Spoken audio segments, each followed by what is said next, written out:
తోటకూర making process చూద్దామండి ఈరోజు. ఫస్ట్ తోటకూరని నీట్గా కట్ చేసుకొని వాష్ చేసుకొని ఒక హోల్స్ ఉన్న గిన్నెలోకి వేసుకోవాలండి.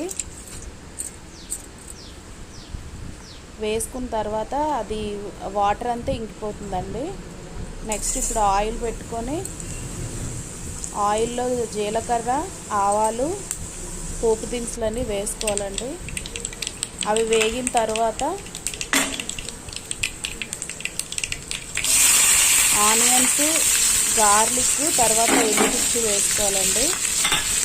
గార్లిక్ కొంచెం ఎక్కువగానే వేసుకున్నానండి, తీసేసి. తోటకూరకి చాలా బాగుంటాయి గార్లిక్ వేసుకుంటే.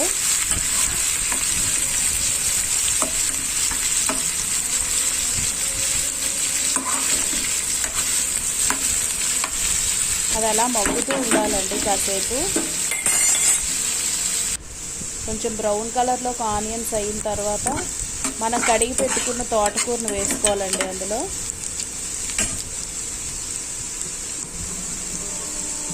తోటకూరను వేసుకోవాలండి. ఇప్పుడు అందులో మనం వేసి ఒకసారి కిందకి పైకి కొంచెం బాగా కలపాలండి, ఆనియన్స్ ఇవి కలిసేటట్టుగా.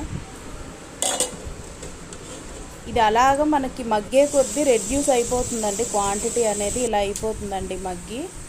ఫైనల్గా ఇలా రెడీ అయిందండి తోటకూర.